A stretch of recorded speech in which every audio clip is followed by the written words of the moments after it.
Welcome back to the podcast titled Shit That They Do Not Tell You About Podcasts. Tell you.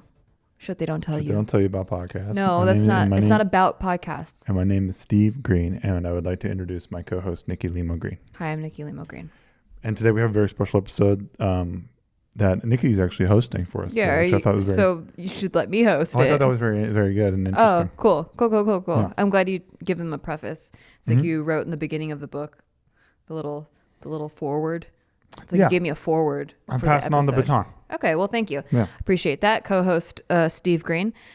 So, yeah, today I wanted to talk about some shit they don't tell you about child actors and the lives of these poor, tragic childhood actors. You're talking, of course, about children who are also professional actors. Yes, that would be the definition of Well, not people who just act like actors. children. No. Okay, just wanted to not clarify. People like you. Just before I hand the baton off, just wanted to clarify that. Pretty key detail there. Thank you. Appreciate it. So a lot of people aren't confused. Yeah. So I'm going to talk about some certain individuals, just like kind of talk about what happened to them because they were huge child stars, and then as adults, not so much. And it's like, what happened? That's always interesting to people, right? Like, what happened? Why were they so big and so interesting, and everybody was obsessed with them, and then nothing? Yeah. Right. It's kind of sad. I mean, it's very sad, but most of the time it's like, oh, well, like maybe they were really cute kids and then they not so cute teenagers. And so the world was like, yeah, bye. That's what people think, right? Yeah. But I have noticed pretty much every time you mention child actors, you hear about drug use. Mm-hmm. You hear about all kinds of fucked up sexual abuse. You hear about all kinds of fucked up, like, that parents try to take the money. Yeah. Like Macaulay Culkin. Financial abuse. All that kind of shit. Yeah. Well, we're going to talk about Macaulay Culkin's. Macaulay Culkin's, man. That's a crazy story right there. I tell you what, I heard a lot about it. Well, we're going to hear a lot about it in a bit. So just like, let's not jump the gun. So Okay. I'm going to start off kind of in a timeline order because back in the day, like way back in the day, it was real bad. Like, people just got away with so much more shit. There weren't unions protecting actors. So child actors like Shirley Temple had like the most, it's so bad of a time, so like insane that you can't even believe that was just accepted as normal. Right. And there's a lot of stuff that happens today that you wouldn't believe is accepted as normal, but I feel like they do a better job hiding it. What happened to Shirley Temple? Okay. So Shirley Temple she got her start. Everyone knows Shirley Temple. I was gonna go into like who she was, but you guys know who Shirley Temple is, right? Fuck yeah, she's she a tap dancer. danced, she sang, she captured the heart of America, actually the heart of the world. She captured a lot of countries' hearts. Oh, gee whiz. Like a lot of that stuff. Is that your Shirley Temple impression? Yeah. On the good ship. Is that your Shirley Temple impression? That is. Wow. And it's mastered, so I stand by mine. I don't want any critiques. I stand by mine. Anyway, she got her start at 3 years old. So already, like, anything under 6, like, those are formative years. Anything that happens to you during this time is going to stick with you, right? Can you imagine you're born and you're never not famous? No, I can't. In your memory, you're never not someone where people are like, whoa, holy shit, you're that person? That's gotta fuck you up somehow. Yeah, I mean, and 3 is like before you even form memories. Like, I mean, I have some memories of when I was 3, but like it's really vague. Right? Okay, so she got her start at 3 years old, but she was in these old-timey movies called Baby Burlesques. What? Yeah, where that they would... sounds crazy. Yeah, they basically would dress these toddlers up, boys and girls, into like adult roles, like for funsies, like where like they were wearing outfits that adults wear. So you know how you kind of like chimpanzees that wear business suits? I fucking love it. So that's kind of what they were doing with these toddlers. So the toddlers would wear diapers, but then they would have like army jackets or like army hats. Can I add, it doesn't just have to be chimpanzees. I've seen some spider monkeys. Okay. Like picking up phones. You really like when monkeys act like people. I like baboons, by the way, using calculators. I've seen a lot of that, and I really That's pretty enjoy funny. that as well. Yeah. Okay, so now imagine like people really loved this when it was toddlers. I mean, I imagine that's kind of what the audience of Toddlers and Tiaras is probably like. Like, look at these little girls dressed like older women. It sounds like the people who dress them up and not the audience. I think the audience is there for a different reason. What's the audience there for? For television hours to watch the shit show, to watch these parents and like be like, holy shit, I can't believe these parents are like this. Okay, I meant the audience that's in the like actual pageant. Oh yeah. Okay, yeah. Those people are preening. They're like, yeah. Oh wow, and all that. So Shirley Temple, first she got cast in these baby burlesque, but she would play sex workers. Like she would play holy shit. Like in her first movie that she had a line in was called War Babies, and she wore this like really kind of skimpy outfit where like the shirt was kind of falling off her shoulders, and she's only 3 years old. Okay. And then the like little boys in the show or movie would be like these soldiers that were like having a drink on their night off, and so she's like this dancer that's entertaining them, and like she kind of like wants to get their attention because she's really expensive. She has a line in there where she tells the boys like she's pretty expensive, and then they pay her in lollipops to like get kisses from her. Decent bit. Right. yeah, it's a really good bit. Yeah. But no, Wow. It's terrible. No, because so yeah, she's basically playing she's representing a sex worker. That is crazy. I can't believe that's real. Yeah. And there's like another baby is like a bartender, but Shirley Temple as an adult commenting about these old movies, she was like, wow, they were so explicitly sexist. Some of them were racist. And they just like kind of exploited their childhoodness in a way that like they didn't understand what was happening, but the adults understood what was happening. Oh, of course. Yeah. And so it was just really, she looks on it with sadness. But anyway, she continues to grow in stardom, and her outfits back then, I don't know if you've seen her movies, but they were like really short dresses that were designed to show off her figure.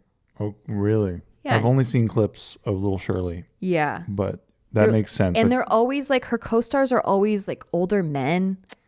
And she's always portrayed in this scenario where she doesn't have a mom. And like these older men have to like rescue her, whether they're adopting her or they're like, I don't know, she's like has to cutesy her way up to them so that like they'll.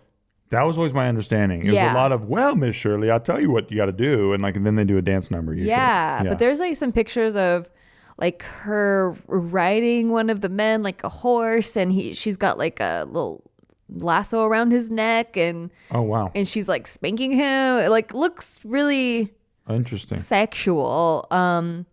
But yeah, it was under this guise of that it's like cute.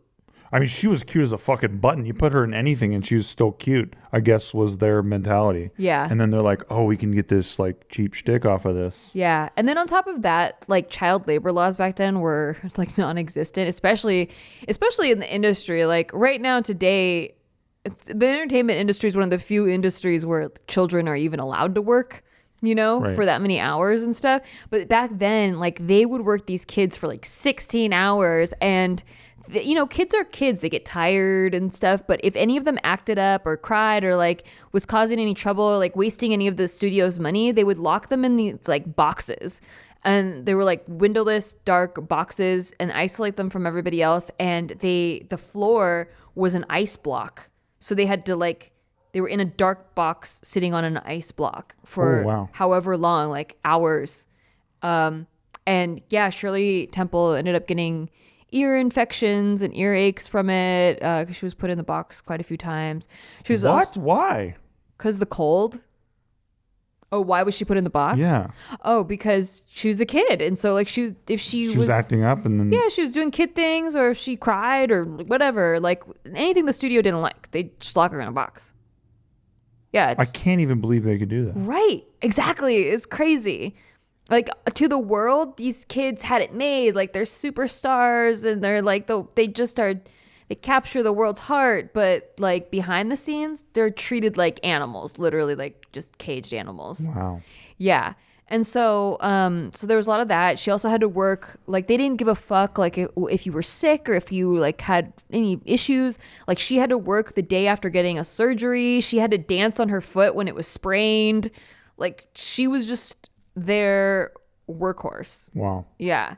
And then there were things that happened like her whole life. I feel so bad for her. So as she was like, you know, she was like started when she was 3, and as she was becoming more of a child, like there was a huge rumor going on that she actually wasn't a child, that she was a 30-year-old dwarf.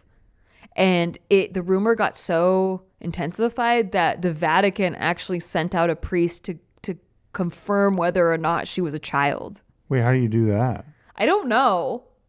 I don't want to know. I don't either. Yeah, so they would also like point out that her teeth, she didn't have baby teeth, but that she filed them down to look like baby teeth, which she says, she's like, that's ridiculous. So what happened was like she was losing her teeth like a normal kid, but because they were filming, she had to like use dental caps or whatever to make it look like she wasn't losing teeth. Wow. Yeah. And so they took that as evidence. And then like there were rumors that her hair was fake because it was so like perfect all the time. And so sometimes fans would like pull her hair randomly to try to see if it was true. Holy shit. And then she actually said she wished that it was true sometimes because her hair routine to get her hair to look like that all the time was so long and grueling that it like she just wished that it wasn't. So like wigs. she used to have to do a vinegar wash once a week, and it would get in her eyes and burn her eyes. What does that do to your hair? I have no idea, but apparently it made it shiny and ringlety and pretty. But not smells good, I bet. I don't know. I guess not. I mean, usually people use vinegar as a cleaning product, so Yeah. I don't know. Yeah, but she had to do a vinegar wash once a week. Then as she got older, she regularly had to fight off sexual predators. You know, we talked about this before, Yes. but in her book, her autobiography that she wrote, she actually wrote about some of these experiences. So when she was 12 years old, MGM was kind of scouting her, and she already had a contract with Fox, but MGM called her and her mom in for a meeting. And when her and her mom got there, they were separated immediately into two different meeting rooms. And one of the producers named Arthur Freed was with Shirley, and he said that he had something very special made just for her, and then took his penis out of his trousers. Oh God! And yeah, he exposed himself to her, and she's like 3 years old. She's 12. 12. But she didn't know how to react to this because she had never seen that before, so she just kind of nervously giggled, and he got so upset that he threw her out of his office. So they decided not to go that direction.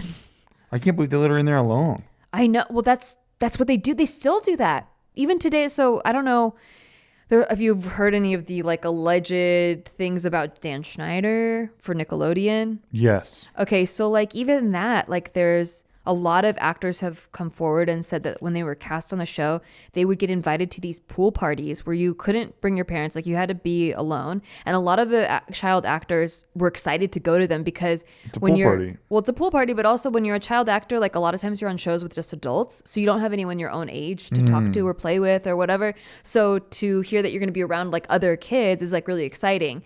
And they're not in schools, like, so they're not in public schools, so they don't get a chance to like be around their peers. So they go there, and it's like kind of like a camp, but they're like really encouraged to go into the pool part of like the pool party. Like there's hors d'oeuvres and games and stuff, but go in the pool part because that's where the most networking happens. And there's like people who say that like Megan Fox was there, and like different like celebrities that we all know today, but they would be at these pool parties originally, and that's how they made their initial networking contacts.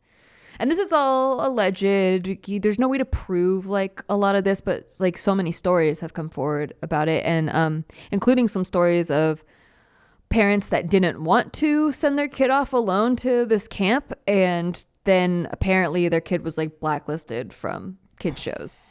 Yeah. Wow. So, you know, it still happens just a little bit more discreetly today. Right.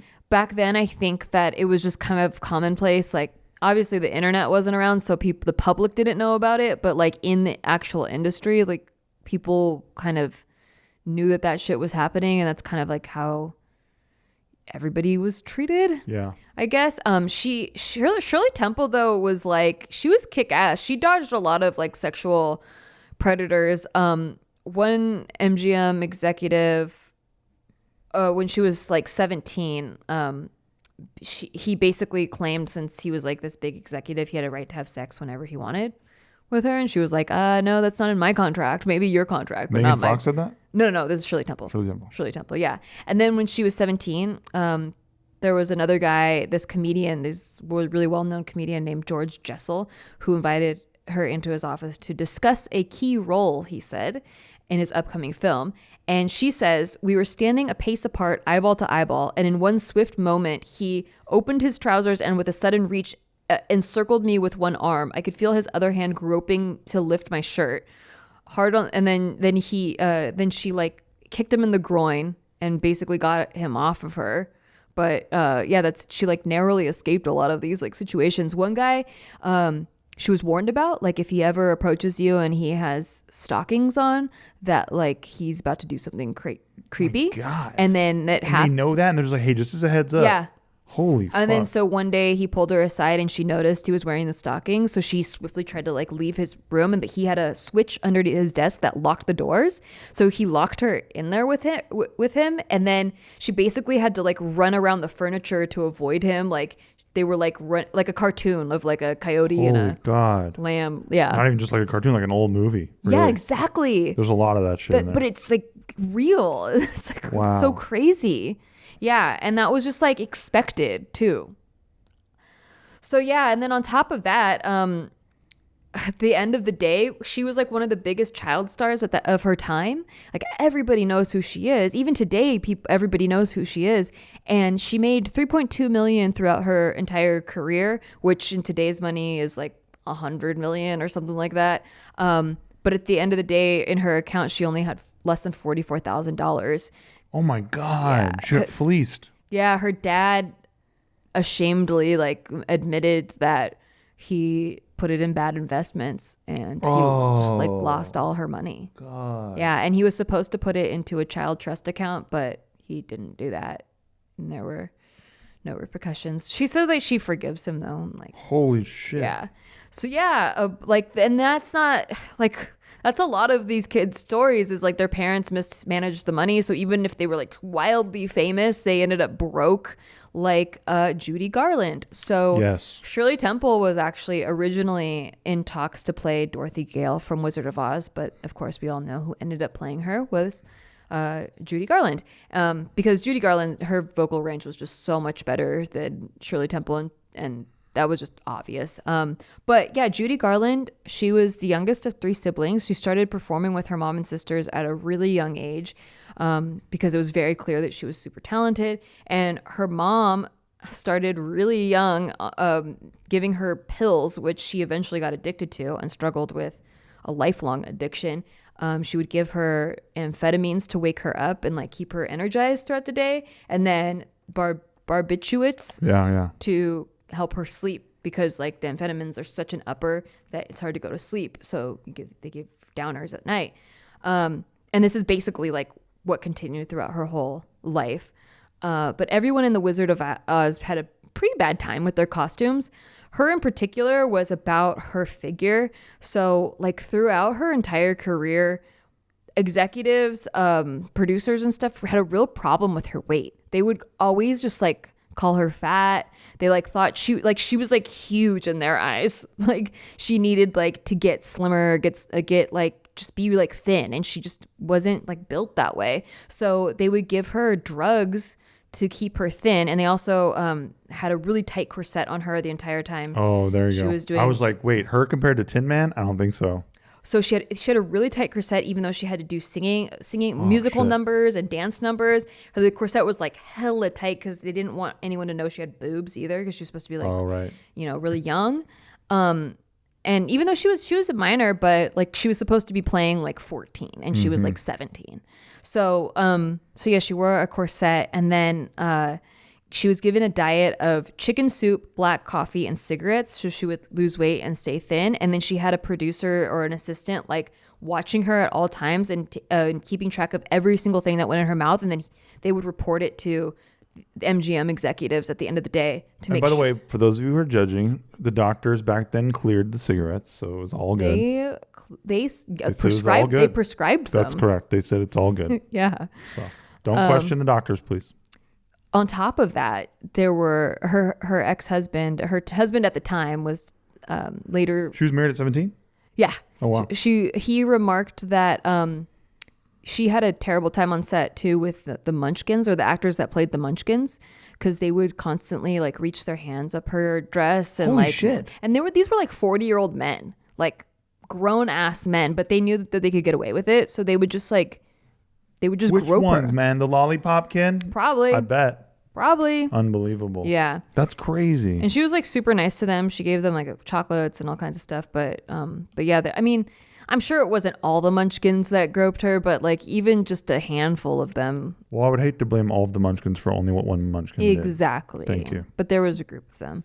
So another thing is she was slapped by the director of Wizard of Oz when she couldn't stop giggling during a scene. Yeah, he got so fed up with her because he didn't want like her wasting time and money, so he just slapped her. Oh my God. Yeah. The studios really did own you. They really did. Like you were the equivalent of cattle as an actor on any old time movie. But you got your name on lights. That's cool. Yeah, for sure. Like, so she got super famous at and another thing was the pay discrepancy. So she was the star of Wizard of Oz for sure, but she was only making $500 a week. And it took like 3 years to get through all of the filming of Wizard of Oz. So she was making $500 a week, and the Tin Man and Scarecrow, on the other hand, were making $3,000 a week. Well, look, I take a look at that outfit. I tell you what, Tin Man does not look happy, man. None of them are happy. All of the actors got fucked from these costumes. Dude, the Scarecrow probably had real straw in there, huh? He didn't have real straw, but he had like the prosthetics that made his face like look like straw and stuff like that. It ended up indenting his face for a year. Oh my God. Yeah. And then the Tin Man, so the original Tin Man, you know, like he went to the hospital. He got fired because he got so sick from the aluminum poisoning because they used aluminum powder for his silver look, his tin look, and he got like poisoned by inhaling so much aluminum, like pure aluminum. Good Lord. So then the second guy that they got to play the Tin Man, they used an aluminum paste so that so he wouldn't be inhaling the powder, but they didn't know it goes through your pores. So he also got extremely sick. Not sick enough to lose filming time, but so they replaced the other guy and then reshot all the shit with him. Yeah. Wow. Yeah.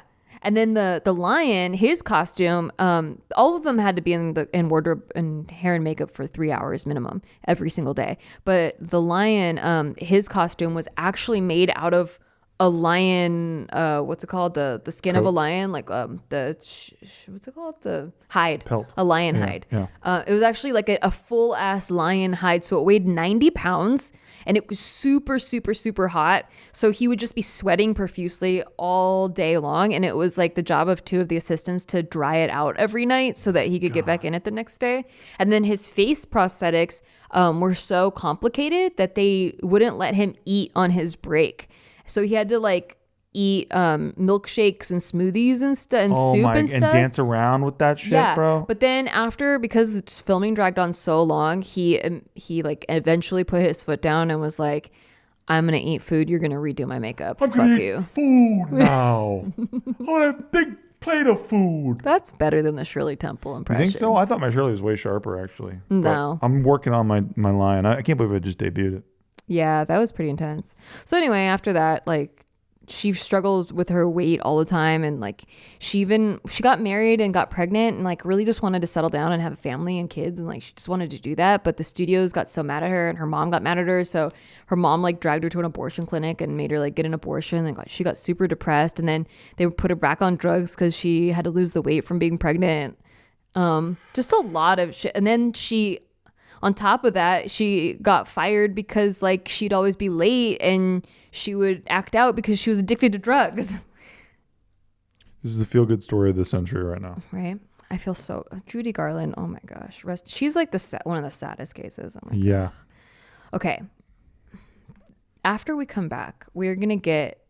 There's more? Well, yeah. We have to go through some more? There's quite a few more. Those were the old-timey cases, and they dealt with obviously sexual predators, but as we get into the more recent cases, it gets even more gross and makes you think twice about becoming a child actor or enrolling your kids into the entertainment industry. You know, when I was 8, since the time I was 8, I wanted to be an actor, and I had a taste of it, but nothing like this. Like I didn't have a taste of the creepy perverted stuff. Yeah. But I was an extra on The Pest It's like I got to eat lunch with John Leguizamo, and I was like, fun. I just want this to be my life. And like all the other kid actors that I was around, like had all like booked commercials, and they were already getting like TV shows. And then I ended up getting like a featured role on Power Rangers. So it was like, I just wanted like to be a child actor so bad because it just seemed like so much fun. You just get to like play all day, and like I also really liked making my own money. Like when I was a kid, I was obsessed with making my own money because I didn't like the control of, like, I didn't like that my parents would just say no to me when I wanted to buy something. So I was like, I can't wait to make my own money. And it was like the only jobs you could have as a kid. And so I did a lot of modeling and acting jobs. And at first I was like booking a lot. Like my manager was sending me out, and I would like book almost every single audition I went out on. And so I had like $1,000 as a kid, like in the 90s. That's incredible. I bought a Sega Genesis.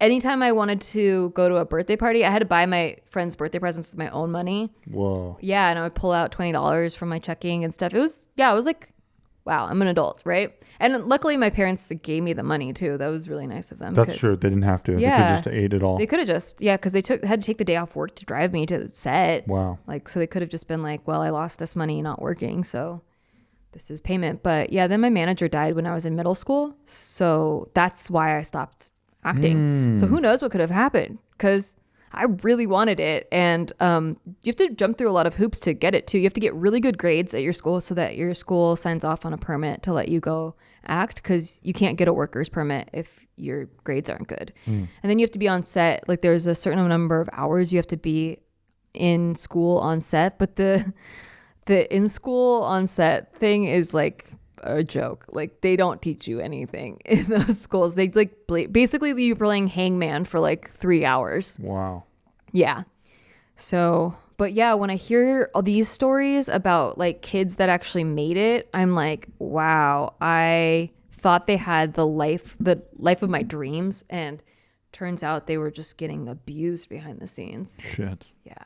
So when we come back from the break, get ready for some very heartwarming, joyful stories. Yeah, sure.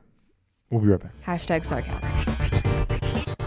Hey, thanks for listening to our podcast. We just want to take a break to tell you thanks for listening to our podcast. And if you want to rate it, that would be really awesome for us. Listen, we're on break. We're not talking to you like podcast hosts right now. We're just talking to you like people. As a friend. And we just want to say, please rate the show because it helps out huge amounts. Like, we're not desperate. We're like kind of desperate. We're giving shout outs right now to all the people who are giving it ratings. So huge shout out right now to Brian Jorgensen. That was sick of you, dude. Thank you. God bless.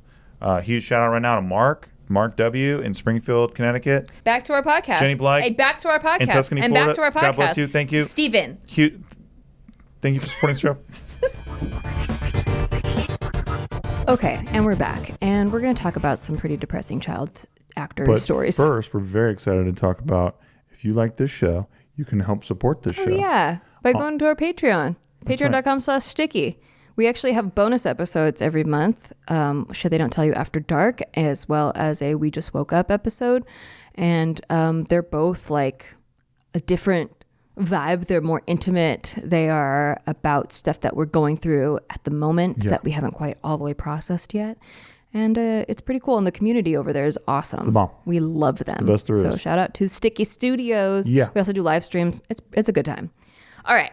But back to the depressing ass child actor stories. What do you know about the two Coreys? Yeah, so Feldman and Corey Haim. Mm-hmm. Yeah, Corey Haim killed himself, obviously. No, he didn't. Oh, he didn't? No. Oh, he overdosed? The story is that he had a lifelong addiction to drugs as well, and a lot of that stemmed from childhood trauma. Mm-hmm. But the actual official cause of death was listed as pneumonia. Is that true? Mm-hmm.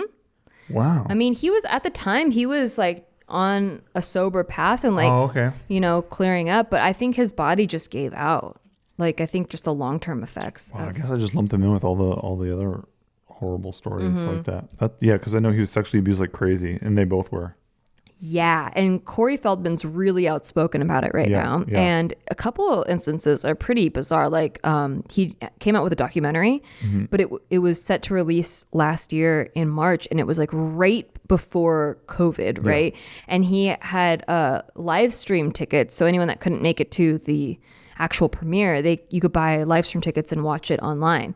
But the day of the premiere, the live stream went out. Yeah, I remember that. And then COVID happened, and it was almost like the whole thing got buried. So pretty bizarre, the timing on that. Can you still get the documentary?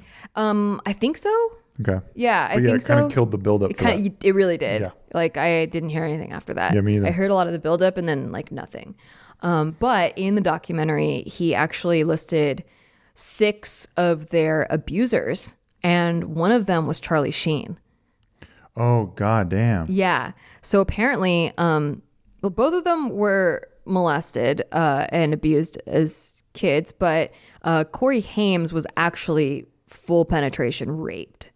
And allegedly raped, but he describes in detail like what happened. And Charlie Sheen did that? Yeah, on the set of Lucas when Corey Haim was 11 and Charlie Sheen was 19. Allegedly, Charlie Sheen sodomized Corey Haim. Corey Haim. I thought it was Hames. No, it's just Haim. It's just Haim? Yep. Oh, okay. Let me look that up really quick. Corey. Oh, it is just Haim. Yeah. Oh. That's fine. I was pluralizing it to make fun of you because you always pluralize. I wasn't. Okay. Well, anyway, yeah. So that's like kind of where it started. And then there was like some in the industry, like there were talks behind their backs like that. Oh yeah, the 2 Coreys, everybody's had them. Like everybody's. I've heard that part. I think from his mouth. Yeah. Yeah, from Corey Feldman. Yeah. And like basically they were stars like off the Goonies and Lost Boys. Lost Boys is fucking like Ninja Turtles. Yeah. Corey Feldman was Donatello. Oh shit. Yeah. I didn't know that. Yeah. Well, anyway, yeah, they were huge stars when they were teenagers. They were teenage heartthrobs. And because of that, they got invited to these like Hollywood parties, right? And so the childhood actors that got protected were people like Elijah Wood, whose parents wouldn't let them go to these parties because they kind of like knew what was up. Yeah. And they had good friends then. Yeah, with people with other kids maybe their parents didn't have their best interests. They like let them go to these parties and encourage them to network with these executives and stuff. And so scary. So like the Coreys were drinking and doing drugs at a very young age, like 13, 14, and they were being groomed. So like they would black out and they would wake up in some random room and there'd be like porn playing on the TV. And other times, like Corey Feldman said that Corey Haim like one time mentioned in passing like how like boys and men have sex all the time, and Corey Feldman was like, no they don't, like, and Corey was like, yeah they do, what are you talking about, like it happens all the time, like, oh my God, it's just like a normal thing, because that's what he was told, like he was conditioned to believe that like that's what happens, like that's a normal thing. So he was so conditioned, and Corey Feldman had to like actually break it down to him like that's not okay. And then Corey Feldman, the first person he listed years ago was he was like 14 for that or something. Yeah. This is why when people say, dude, I mean, not many people say it, but there's all kinds of countries out there, countries that to a lot of people, they'd be like, no way, that they have very young age of consent laws. So weird. And that is fucking fucked up. Yeah. I mean, 11 is really young, dude, too. Even 14. Yeah. Fucking, are you crazy? Oh, it's so sad. Because you can be convinced to believe shit like that, and then the people in power can groom you legally, no problem. Exactly. Like, good God. Yeah, and Corey Feldman was molested by his manager, who was his assistant. That guy actually did some time from him outing him.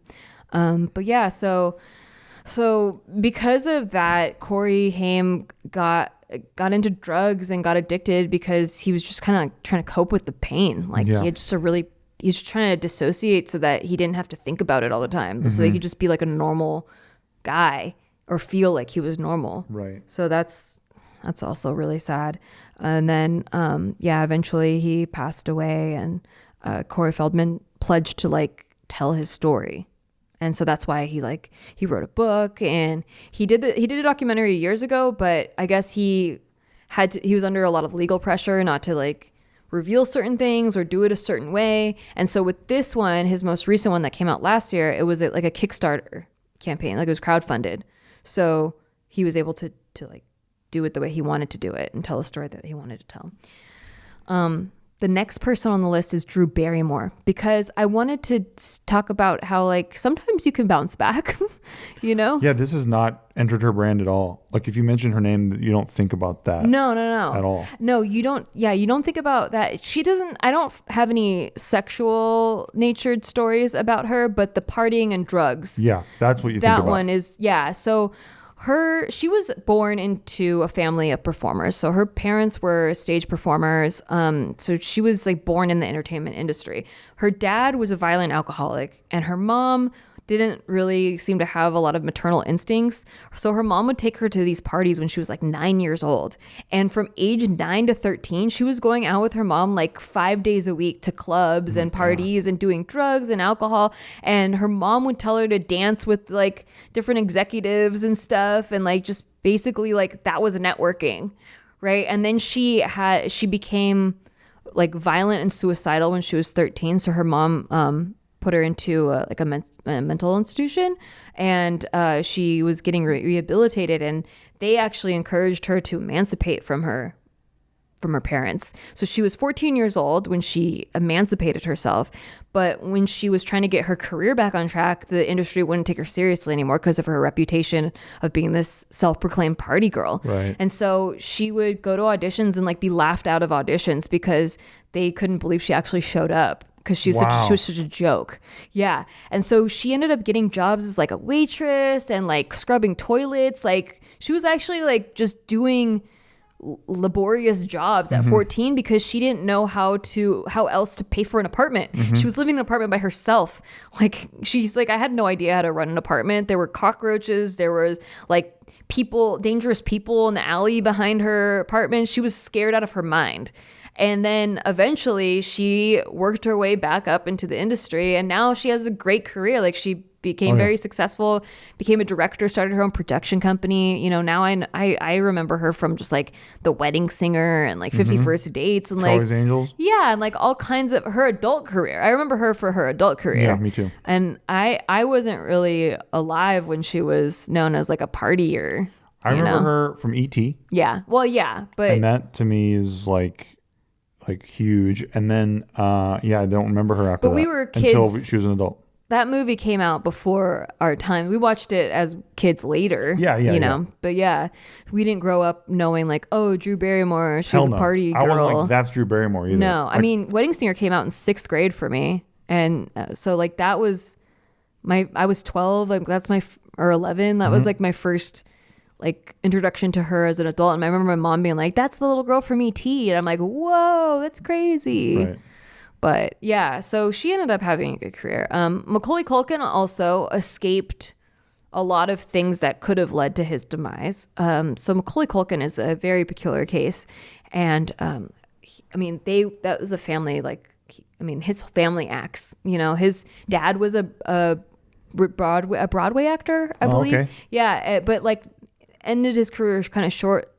And Macaulay Culkin was like the one that rose to the most fame. I mean, at one point he was like the most famous kid in Hollywood. Ever lived, yeah, exactly. He was like Shirley Temple level of fame. I mean, even every kid now even knows who he is, and this is like 30 years later. You have to. Nobody didn't see Home Alone. Nobody has not seen Home Alone.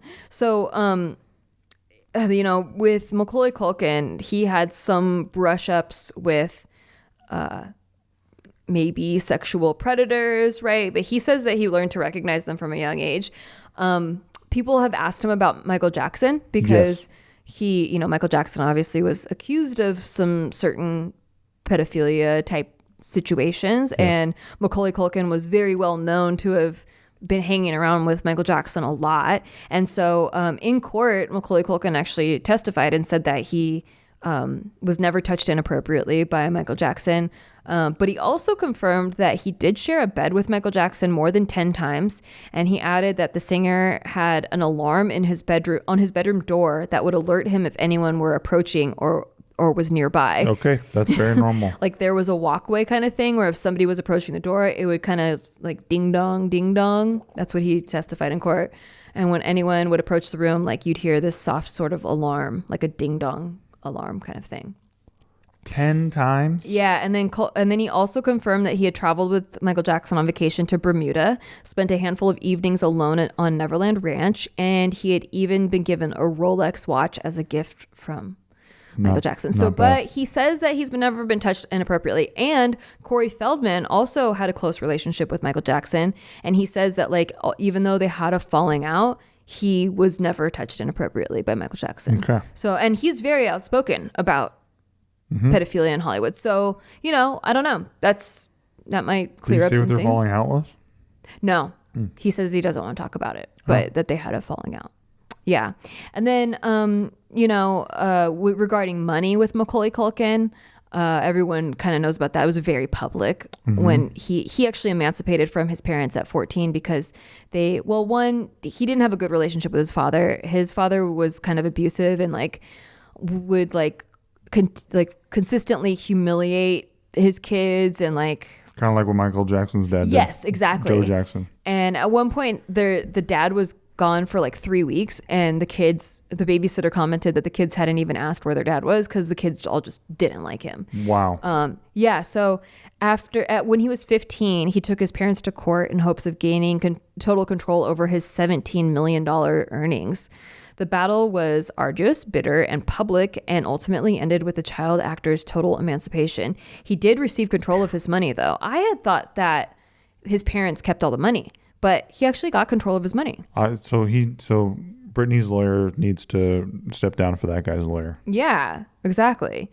Okay, here's where this is one of the creepiest stories though, because Heather O'Rourke. Heather O'Rourke. It rings a bell. So she was the little girl in Poltergeist. Okay, that's right. You've told me about Heather O'Rourke many times. Yeah. It's very disturbing, and all of it is not confirmed, alleged stuff here. So I'm not, just so you know, it's all alleged. But Macaulay Culkin actually went on a French radio show and exposed a lot of this pedophilia stuff going on in Hollywood, but it's all been deleted. But there are records of it. But he was on this French radio show, and he basically he said there was articles that came out after he was on the show titled "Macaulay Culkin live on French radio exposed disturbing news: Satanic Hollywood elites quote unquote use children during rituals. I was lucky enough to escape the big screen." And then there was another one titled that former child star Macaulay Culkin has blown the whistle on the entertainment industry elite to reveal that Hollywood studio executives are bloodthirsty Satanists who ritualistically murder child actors. He said that he basically says he got out alive because he was a smart and suspicious kid who got too famous to be killed like some of the other kids. Did you see him saying this? I did not see him saying this. Okay. These were articles written after the fact, after it was deleted. Wow. So because it started going viral, and then all of a sudden it was deleted. So supposedly this is what he said in the interview. So I'm just to clarify. We have no fucking idea. Clarify 100%. This is I just like going into creepy land just because it's if this is true with the Shirley Temple, Judy Garland shit, this is all confirmed stuff, okay? Then is this that far off the track, Right. So, it's interesting hearing these stories, but I've never heard anything that crazy. That's wild. That there's Satanist pedophile rings? Well, no, that I've heard about, but I'm talking about sacrificing kids. Like that, sacrificing children. Oh, right. Okay. And famous children or anything like that. That's fucking wild. Yeah. So, I don't, it's weird that it would be any sort of child star because you'd think that people would dig up on, there's always a where are they now type of thing. I feel I don't know, maybe they moved on to maybe, this is a theory for me. Yeah. But I don't think a grown man has an alarm on his bed to alert if somebody's coming down the hallway. And he spends the night with kids and all this kind of shit. Yeah. If he's not trying to get his jollies in some way and be a shitty person. But if Macaulay Culkin was the most famous kid in the world, then why would you do that to somebody with power? Right. Right. I think he probably did that from what I've heard from the accusers to people who didn't have any real power. Yeah, so that's what he says, or supposedly says. So that's why he said that he got away from them because he was too famous to be killed. Right. Well, I'm talking about Michael Jackson, though. Oh, right. Yeah. Yeah. And then also there's like, some pedophiles like a certain type and not another type. It doesn't necessarily make them not pedophiles. Not saying that Michael Jackson's a pedophile because I don't know. That's all alleged Neither stuff. do I. But I'm just bringing up like what was said in court. That's what was said by Macaulay Culkin in court. So anyway, but at one point when Macaulay Culkin was 11, and this is in this French radio show that who knows, like this is what they say he said on there. During the interview, he claimed that children in the entertainment industry learn very early to recognize which one of them want to abuse you and which one of them have even darker tastes. He explained that some Hollywood executives wear skin trophies, explaining that he was 11 the first time he saw human leather. Culkin said he was filming Home Alone 2 in New York when he was ushered into a back room on the set. There was a guy in there, a powerful executive suit type, you know what I mean? He tried to make me relax by giving me a can of Coke, started telling me about the nature of the industry. Basically, he wanted to cut my parents out. He wanted to be my guardian. He said he would make me into the biggest teen star in history. He said I had it all, but that I had to get rid of my parents. I was like, dude, I'm 11. He said, you're a man now. Culkin, who has been living in Paris, France since 2003, then explained that the man began to make his intentions clear. He started breathing really shallow. My experience with perverts kicked in. I could tell he was interested in me. He licked his lips and told me I was very handsome. I think I managed to say thank you and started thinking about how I could get the fuck out of there. Dude, I'm 11. Then he reached into his case and took out a crack pipe. He put it in his lap, took out this huge lighter, and continued to gaze at me with this overpowering sexual desire. I was just staring at him. I think I said something like, dude, I'm 11 again. I remember he said to me, it's a celebration, little man, to celebrate your upcoming success, your many successes. Come, sit back down. I ran out of the room, but I ran straight into this other guy who was outside the room, and he grabbed me by the arm and threw me back inside. He lit the pipe and blew the smoke in my face. He told me to look at his shoes. He said they were made from the skin of children he and his friends had murdered. He said leather made from human skin is the finest leather known to man. Death of a child star.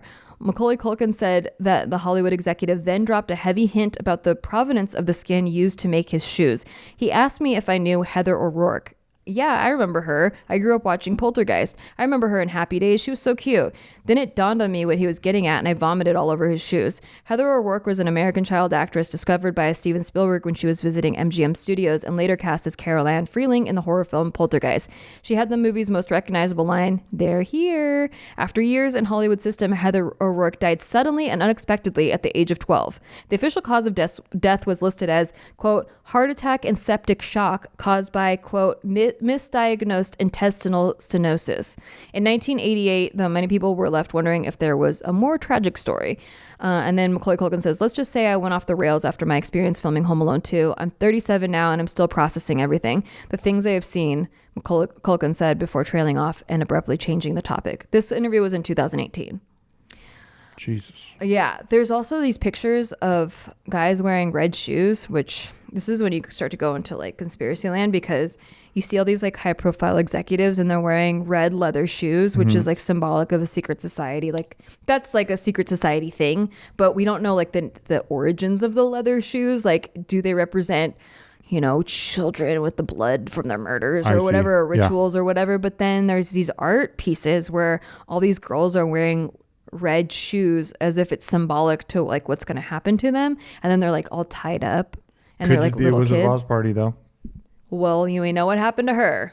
Damn. All right, good point. So Heather O'Rourke, there's this site that has like supposedly a top entertainment lawyer that kind of like tells behind the scenes things, and he's like said a couple of things pretty accurately, like the predicting Zoe 101, getting pregnant and all this stuff. Okay, so Heather O'Rourke died when she was 12, and the whole story is that she had some intestinal blockage, right? Like something that they missed, that they didn't know was there, and she died really suddenly after a bowel obstruction.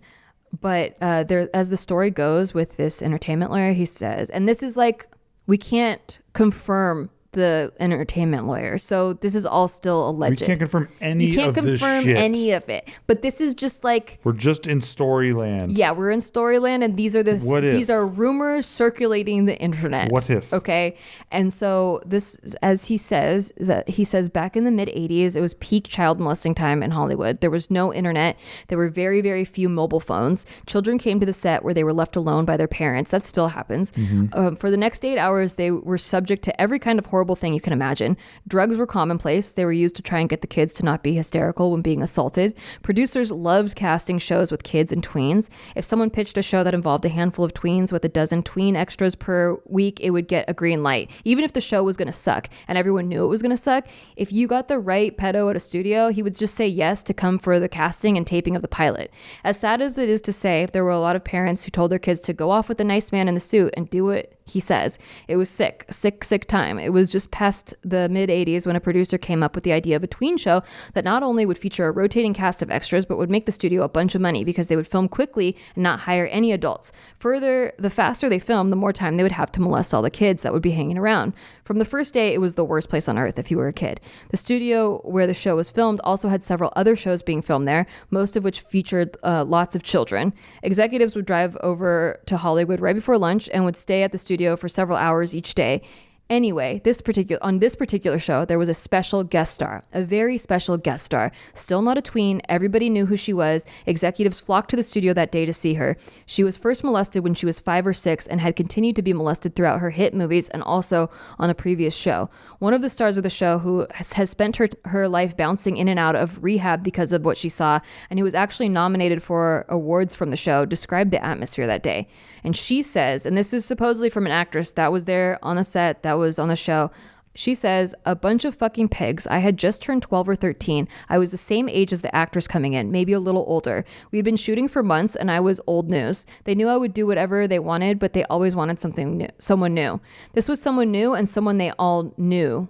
They had it set up like a peep show almost. She had finished shooting that morning and they brought her out on a stage. The stage was used most of the time for a game show that was taped there. That game show is still on today. I can't watch it knowing what happened to her there. They brought her out on, and the front 4 rows of this theater were filled with guys who were already rubbing themselves. The girl was wearing a bikini. The show took place around a beach just so they could make these girls wear next to nothing.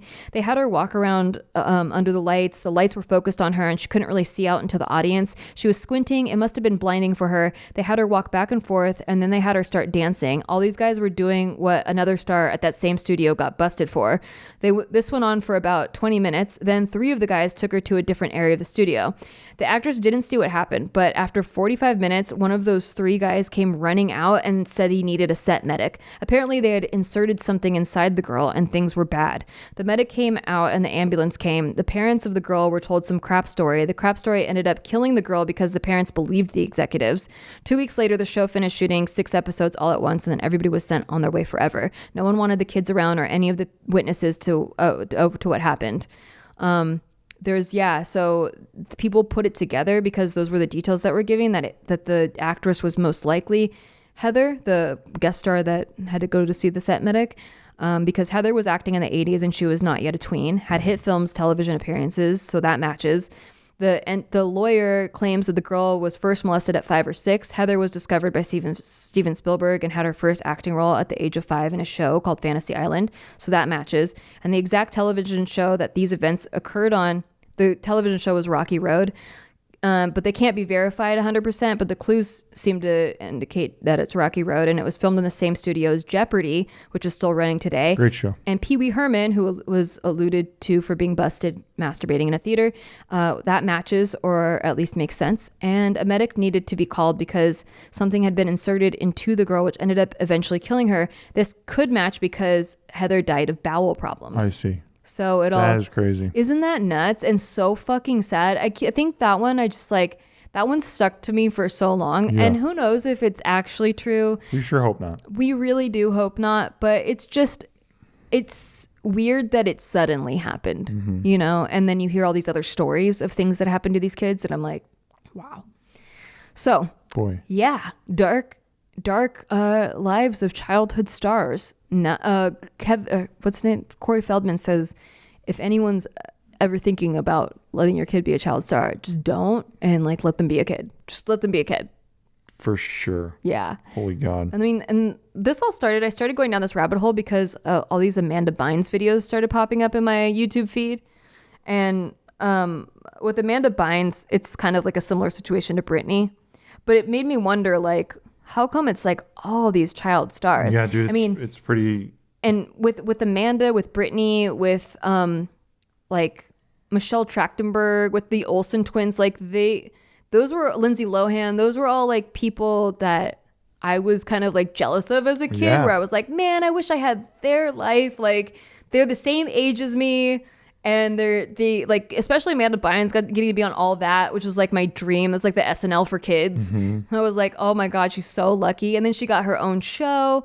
But then like all this shit that happens, and you hear all these stories, and you know they're all alleged. But like with Dan Schneider and stuff, and foot fetish stuff. But it's just kind of creepy. And then like all the parents that let their kids do these things, there's like hidden motives.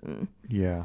And there's financial incentives. Exactly. Heavy ones. Yeah. Wow. So it's like kind of bananas.